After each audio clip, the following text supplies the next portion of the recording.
राधे राधे दोस्तों, कैसे हो आप सभी। तो आशा करते हैं आप सभी अच्छे होंगे और हम भी अच्छे हैं। तो आज हम आप लोगों को बताएंगे कि खरमास क्या होता है, खरमास में क्या करना चाहिए और खरमास में क्या नहीं करना चाहिए। तो खरमास के बारे में संपूर्ण जानकारी देंगे हम आप लोगों को, तो इसलिए वीडियो को पूरा देखिएगा। और जो लोग पहली बार जुड़ रहे हैं तो हमारे वीडियो को लाइक करें, सब्सक्राइब करें और बेल आइकन दबाना बिल्कुल भी ना भूलें। तो खरमास में जब होता है, सूर्यदेव जो होते हैं मीन और धनु राशि में प्रवेश करते हैं, तो उनके देव बृहस्पति गुरु जो होते हैं उनका प्रभाव कम हो जाता है। और जो हमारे सूर्य भगवान जी होते हैं 7 घोड़ों पे बैठ कर जिनकी सवारी होती है, तो उनकी भी गति धीमी हो जाती है। तो इसलिए जो खरमास का समय होता है तो उसमें कोई भी ना मांगलिक कार्य किए जाते, ना मुंडन, अन्नप्राशन या गृह प्रवेश नहीं किया जाता है। खरमास में करना ये सब वर्जित माना जाता है। तो सबसे पहली बात है कि जैसे कि बेटी या बहू है, नई है, अभी शादी हुई हो, तो उनकी विदाई भी खरमास में नहीं करना चाहिए। आप लोग खरमास से पहले ही सोच लीजिए कि उनको कहाँ रहना है, मायके रहना है, ससुराल रहना। तो इस बात का आप लोग ध्यान दीजिएगा। मान लीजिए है लेकिन फिर भेजना पड़ जाए किसी कारण, बस कुछ भी आकस्मिक हो जाए तो भेजिए, तो बिना कोछा के मत जाने दीजिएगा। कोछा डाल के ही जाएं और कोछा लेकर के ही वापस आएँ। वहाँ रुकने की ज़रूरत नहीं है, जहाँ से गई हैं वहाँ कोछा लेकर के जाएं और कोछा लेकर के ही वापस आना चाहिए। तो यह बात का ध्यान देना चाहिए। फिर हम आते हैं दूसरी बात पे कि जैसे कि नई झाड़ू, तो खरमास में नई झाड़ू भी नहीं खरीदना चाहिए। अगर आप लोगों को झाड़ू लेना है तो आप लोग खरमास से पहले खरीद लीजिए, नहीं तो फिर खरमास जब समाप्त हो जाएगा तब आप नई झाड़ू खरीद सकते हैं, तो तब खरीदिएगा।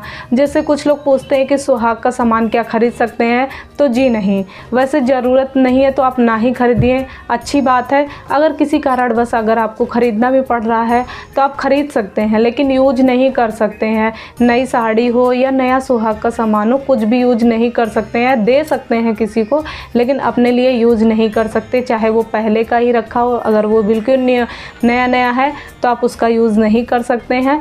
अगर आप लोग खरमास से पहले देख रहे हैं, अगर नया पहनना, तो आप उसको थोड़ा सा पहन करके उसको जूठा कर दीजिए, कुछ मीठा खा लीजिए, तो फिर आप उसका यूज कर सकते हैं और आप उसको पहन सकते हैं। खरमास में कोई भी नया व्रत नहीं धारण करना चाहिए, नया व्रत नहीं शुरू करना चाहिए। जो पुराने रह रहे वो तो ठीक है, उसको रहना ही रहना है। लेकिन अगर नए व्रत की शुरुआत कर रहे हैं तो नया व्रत कोई भी नहीं उठा सकते हैं, ना ही व्रत का उद्यापन कर सकते हैं। जब खरमास समाप्त हो जाता है तब हम नए व्रत का शुरुआत कर सकते हैं और अपने व्रत का उद्यापन भी कर सकते हैं। मान लीजिए जो लोग किराए के घर में रह रहे हैं, मतलब चेंज करने के लिए सोच रहे हैं, तो वो भी खरमास में ना करें, खरमास से पहले कर लें या खरमास के बाद में करें। तो नए घर का भी नहीं करना चाहिए। क्या खरीदना, क्या क्या नहीं खरीदना चाहिए, तो नया गाड़ी भी नहीं खरीदना चाहिए, नया घर भी नहीं खरीदना चाहिए। खरमास में नई चीज़ें नहीं खरीदनी चाहिए, ये भी ध्यान देना है आप लोगों को।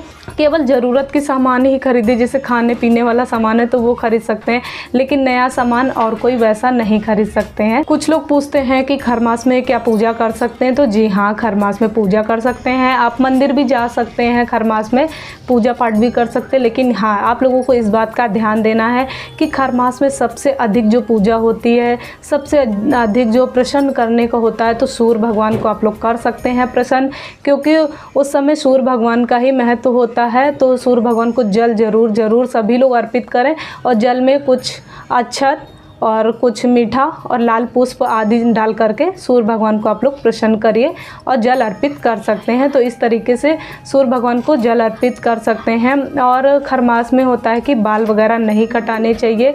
बाल अगर कटाने तो आप लोग खरमास से पहले कटा लीजिए या खरमास के बाद में कटाइएगा। तो सूर्य भगवान जो होते हैं वो 7 घोड़ों की सवारी करते हैं। तो जो खरमास के दिन होते हैं तो वो गधे की सवारी करते, तो उनकी गति जो होती है वो धीमी हो जाती है। इसलिए कोई भी शुभ और मांगलिक कार्य नहीं किए जाते खरमास के इन दिनों में। तो खरमास को जो है प्रारंभ है तो 14 मार्च को खरमास शुरू होगा सन 2025 में, और 15 अप्रैल को खरमास समाप्त होगा। तो इसके पहले जो भी आपको कुछ नया लेना है, खरीदना है, तो आप इसके पहले कर सकते हैं। और 15 मार्च के अप्रैल के बाद में 2025, तो उसके बाद में कर सकते हैं। बीच में कुछ भी नहीं करना है, सिर्फ ज़रूरतमंद ही चीज़ें लेनी है और दान पुण्य करना है, तो आप लोग कर सकते हैं। खरमास के दिन अच्छे होते हैं, मंदिर वगैरह जाने में कोई रोक टोक नहीं होती है। तो ये थी खरमास की जानकारी। तो खरमास के बारे में हमने आप लोगों को बताया कि भगवान सूर्यदेव जो होते हैं वो धीमी गति में चलते हैं, तो इसलिए कोई भी शुभ कार्य नहीं किए जाते हैं। तो चलिए, अगर हमारी जानकारी आप लोगों को अच्छी लगी तो प्लीज़ ज़्यादा से ज़्यादा शेयर कीजिएगा। और जय माता दी, हर हर महादेव, राधे राधे, जय श्री राम।